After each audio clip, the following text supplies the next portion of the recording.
Good mountain morning. Today we're reviewing the CRKT M16 10Z, coming up on Modern Mountain Man. So I've been carrying this knife for about a month now. I got it in the December tack pack. Here we are, it's late January, so had a little over a month, and I cut stuff all the time. You know, I believe general man activities involve a knife from day to day, but during the month of December, there's a lot of extra cutting that happens just because, man, you got Christmas presents. My birthday's in December. You know, we celebrated Christmas like 4 different times, so this guy got a lot of use right off the bat.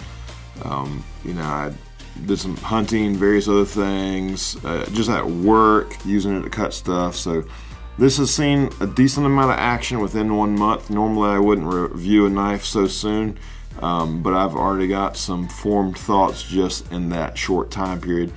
I'm going to discuss some pros, some cons, some so-sos that deal with personal opinion, not so much just verifiable pro and con. But we'll start with the pros.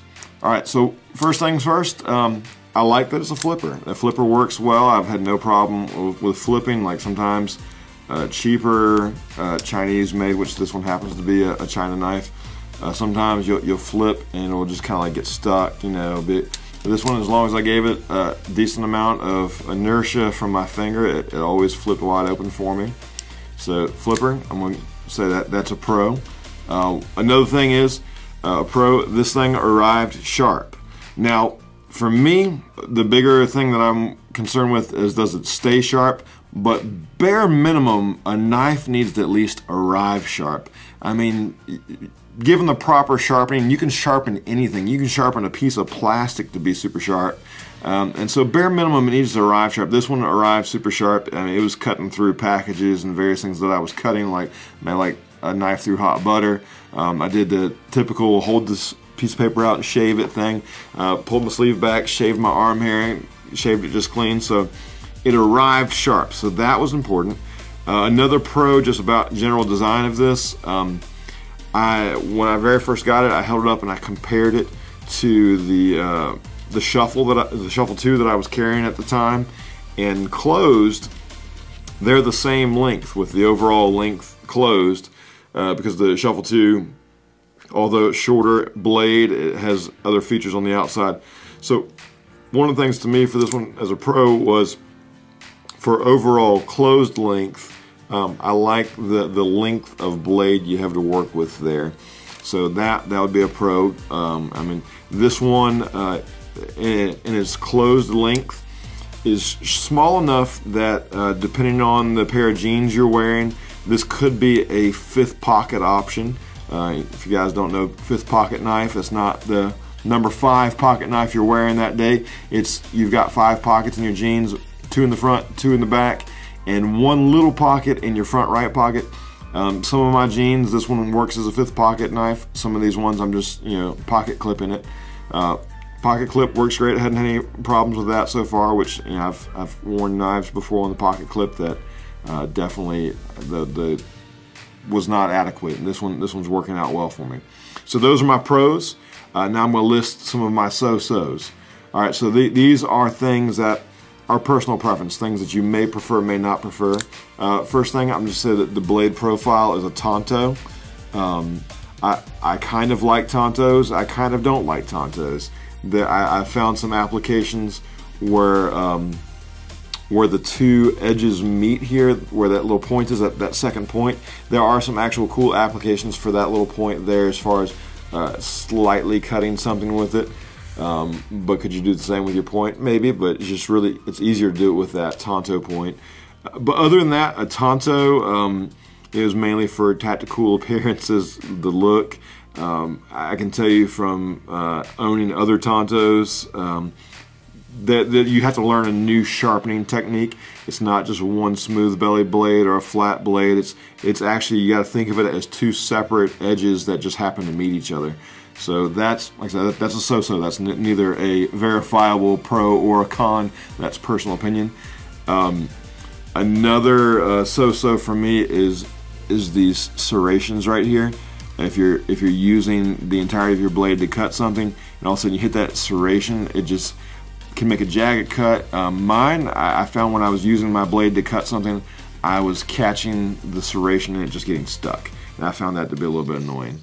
Another thing that's a personal preference here is the liner lock safety here. So, I'll show you real quick. On a lot of liner lock knives, you just have to slide this liner lock over. But on this one, you need to engage the safety first, hold it back, then the liner lock, and then you can move it back. It's makes it difficult for a one-hand manipulation. It is possible. It takes practice. You have to, engage the liner lock safety with either your middle finger or your pointer finger first, and then use your thumb to move the liner lock back. But you see how, like, now that I'm moving it back with my pinky, it can kind of put my thumb in a vulnerable position. So I don't like that liner lock system for the just one-handed manipulations. And a lot of times when you're cutting stuff, man, you're holding on to something you're cutting with one hand and doing the actual cutting with the other hand. So I don't like it for that. But once again, that's personal preference. Some people like that extra safety measure there. Generally, I found that when I'm the one just shutting it, I'm doing a two-hand manipulation where I just kind of grab the blade with my left hand or my off hand there, and then I pull the safety with my pointer, actuate the liner lock with my thumb, and then slowly close it with two hands. Like I said, I don't prefer it, but once again, that's my personal preference. You might have a different opinion on that one. You may like the extra safety of two things that have to be actuated in order for the blade to close. Now I want to list cons, as I've been carrying it for 2 months, and I've already got 2 cons. Like I mentioned in my pros, it arrives sharp. Which, like I said, bare minimum, a knife needs to arrive sharp. Like I said, you can sharpen a piece of plastic, you can sharpen a piece of wood. The knife needs to arrive sharp, and this definitely arrived sharp. My real question is, does it stay sharp? And I would say just under use of, like, I'm not doing anything really industrial with it. I'm not working on the farm. I'm not cutting rope on a regular basis or something like that. But I will use it for stuff like that. I will open a lot of packages with it, and just over the course of the month, the blade definitely dulled down really quickly. And as I look at the edge, once again, I can tell this was made in China. That's a con, but once again, I can sharpen this. I actually received a sharpener in the mail, and you'll see it in yesterday's video. I may do another video using that sharpener, sharpening this knife, just to kind of rectify that situation. But the one con that really maybe more motivated me to go ahead and do this review now instead of later was an issue I had with the liner lock, beyond just my preference on the liner lock safety. On 2 separate occasions, the liner lock, you see how it kind of actuates there, and when you move it over, it moves out of the way of the blade so it can come. On 2 separate occasions, I had it go beyond the location where it engaged to the point where I had to get a screwdriver to pop the liner lock back over where it belongs so I could do all the normal functions. The first time it happened, I just happened to drop it, and I was frustrated by the fact that it remained locked open, and I had to get a screwdriver to pop the liner lock back into place. But I thought to myself, well, I dropped it, it's kind of my fault.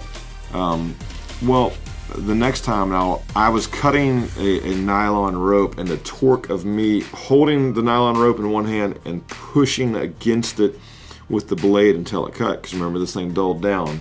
I was forcing it, and then all of a sudden, because of the torque of me pushing against that nylon rope as it was cutting, caused that liner lock once again to slip out of place and force it to be locked open, and I had to go find a separate tool to unlock it. So once again, the liner lock thing appeared both in my so-so as well as my con. I will say this morning I watched a video of all of CRKT's drops that they're doing for the new year, and they seem to be moving away from this locking system towards their deadbolt system. So hey, good on you guys for moving on from this system, because I don't like it and it wasn't safe. This is a Modern Mountain Man saying, God bless you, be safe with your knife, and go take your mountain.